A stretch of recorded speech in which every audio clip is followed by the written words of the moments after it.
G'day folks. Well, it looks like there is another tropical cyclone development going on for northern Australia. We've got this big area of blowing up convection. This is Timor and Australia down here, Darwin over here, and the Tiwi Islands.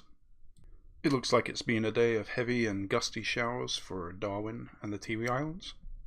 Darwin is on the south of this system down here, and as you can see, JTWC has issued a box of doom, a tropical cyclone formation alert box.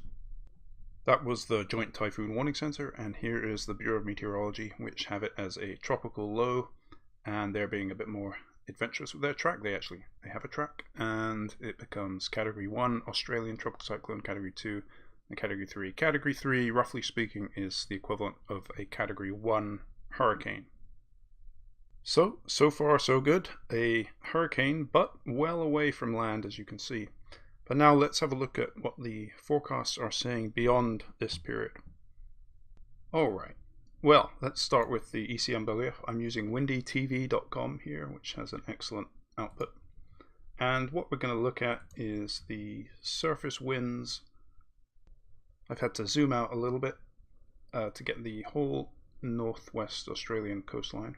And I'm going to follow the track of the storm in the ECMWF model, and very roughly, and once it gets into those sort of light blues within the pinks and what that's hurricane strength.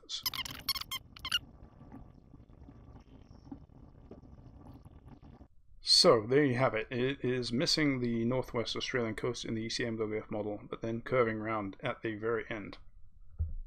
Let's compare with the Global Forecasting System model, and this time I'll overlay the track in pink.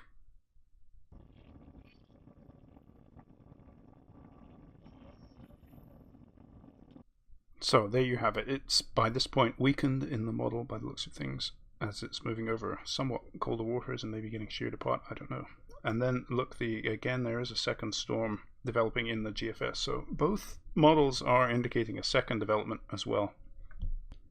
While the latest GFS and ECMWF do have the storm missing Western Australia, the earlier runs were taking the storm into the coast of Australia, and other models have indicated that it would make this turn.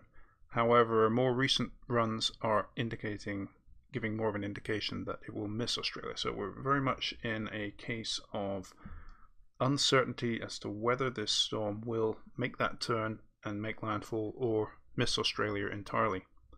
As of the time of this recording, the Windy TV site has the 000 UTC GFS run, whereas Tropical Titbits has the 06Z. So 6 hours later, initialized model is run every 6 hours, and this is what the 06Z UTC run looks like.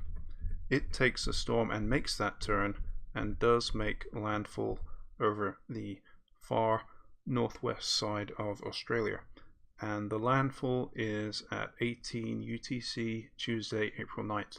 There's a bit of weakening in the model prior to landfall, but it's an indication that there is still a lot of uncertainty as to what this storm will do and whether it will make landfall at all. Taking a look at the ocean conditions, the ocean temperatures are above 30 Celsius in the region where this storm is forecast to develop, so very warm waters all throughout here. There is a little pocket of cold water down here. That's actually from Tropical Cyclone Veronica due to upwelling and rain and wind and all that. There are a number of eddies. Down here is where the 26 Celsius, very roughly, isotherm is, and that is, generally speaking, a rough indicator of the limit of tropical cyclone maintenance, although there's definitely some gray area there. These are the anomalies, so the difference from normal.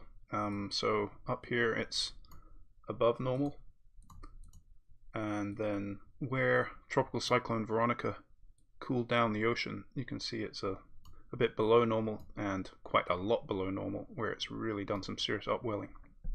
There is notably quite a lot warmer waters along this section of coastline than normal, and that is one of the potential landfall locations if this storm turns early. Going back to the 22nd of March, this is Tropical Cyclone Veronica coming into the coast. And the reason why I'm showing this is because it gives an indication as to what happened with that cold water. So Veronica went along the coast, and check out the ocean. It bursts out in a plume of phytoplankton in that cold water that was upwelled from the storm. Quite beautiful. That's it from me this evening. The name, by the way, of this storm will be Wallace if it becomes a tropical cyclone, as it most likely will. So stay tuned to the Bureau of Meteorology and Joint Typhoon Warning Center to see if this storm heads off into the Indian Ocean or makes that turn into Western Australia. I hope it heads into the Indian Ocean. And thanks for watching. I will post some more videos on this if it looks like it is going to be a threat to Western Australia.